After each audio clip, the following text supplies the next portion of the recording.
এইটা কি এই ওয়ালে এটা হচ্ছে কত? ওইটা আছে 90 ডিগ্রি, আর তোমার এইটা হচ্ছে কত? 45 ডিগ্রি। এখন আছে, এবার এখানে চিহ্নিত করো। এখানে দেয়ালে দাগ দাও, নিচে একটা দাগ দাও, নিচে নিচে নিচে হয়েছে। উচ্চতা কত হয়েছে? 15 আর ওই কত? 15 আর 8, 15 আর 8 কত? 23। কোনো কিছুই বুঝতেছে না, সবটাই হচ্ছে সমকোণী। বাস্তবে সমকোণী ত্রিভুজ নিয়ে কাজ করছে। কত ডিগ্রি আসছে? কত? 50 ডিগ্রি। তাহলে এই কোণটা 50 ডিগ্রি। এবার তোমরা যে কোনো একটা পরিমাপ করো, নিজ ভূমি পরিমাপ করো, ওটা রাখো।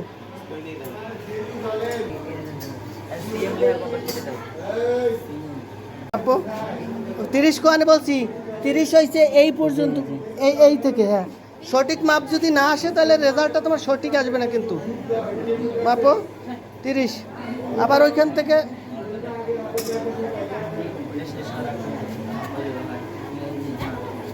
30। ওটা একটা দাগ দিয়ে নাও, এই নাও, এটা দিয়ে দাগ দিয়ে নাও।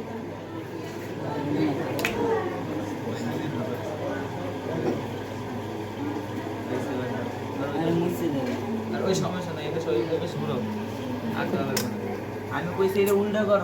করলাম টেবিলের আমাদের ভূমি, টেবিলটা আসবে কি সন্নিহিত বাহু। এই কোণটা পাইছে কত? 50 ডিগ্রি। তোমরা কোণ পরিমাপ করে পাইছে কত? 50 ডিগ্রি। এটা পরিমাপ করছি। আর এই ভূমি পাইছে 73 সেন্টিমিটার। 73 সেন্টিমিটার। এবার আমাদের উচ্চতা এবং অতিভুজ বের করব। আমরা এই যে রশিটা ছিল, রশিটার পরিমাপ করব আর ওয়ার্ডার পরিমাপ করব। আগে আমরা অঙ্কের সাহায্যে করি। এবিসি সমকোণী ত্রিভুজ, এর বিপরীত বাহু আছে কি? বিপরীত বাহুর এবার আমাদের প্রশ্ন কি? প্রশ্নগত চিহ্ন আছে বিপরীত বাহু। এরপর আছে কি? এইটা কোণ ছিল 3 ডিগ্রি, কোণ আগে কত ছিল? আগে ছিল 45, সেটা হচ্ছে 50 ডিগ্রি। 50 ডিগ্রি। আর সন্নিহিত বাহুর মাপ এবার আমরা পাইছি কত? পাইছি 71 ডিগ্রি। এখন বলো এইভাবে সম্পর্ক আছে কি? এটা কি? সন্নিহিত বাহু। আর এইটা কি? বিপরীত বাহু। তাহলে সন্নিহিত বাহু আর বিপরীত বাহুর সম্পর্ক কার? সন্নিহিত বাহু আর বিপরীত বাহু স্যার কট থিটা, ট্যান থিটা। 50 ডিগ্রি। কত আসবে? 50 ডিগ্রি। 50 ডিগ্রি যদি আসে, tan 50 ডিগ্রি পাইলাম। আর এখানে কত? বিপরীত বাহু। বিপরীত বাহু তো এবি থাকবে। কি থাকবে? এবি। আর বিসি মান কত? 73। এবার তোমাদের ক্যালকুলেটরে দেখো tan লেখা আছে, tan 50 ডিগ্রি মানটা ক্যালকুলেটর থেকে বের করো। সমান কত আছে? সমান এবি বাই 73। এবার এটাকে গুণ করো, তাহলে এখানে গুণ করলে কি? এটা নিচে আসবে 1 গুণ এবি, তাহলে কি আসবে? এবি সমান 73 গুণ হচ্ছে 1.191।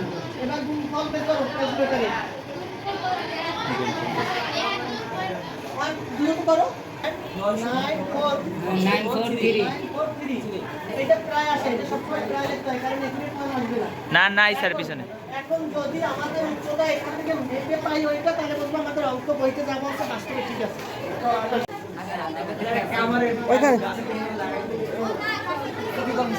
ওইটা নিচে দড়ি, এবার দড়িটা মাপো স্কেল দিয়া।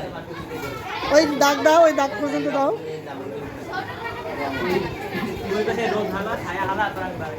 দড়িটা মাপো, তাহলেই তো হচ্ছে মাপ। এবার আমরা এই উচ্চতা মাপবো, আর একটা মাপ রয়েছে।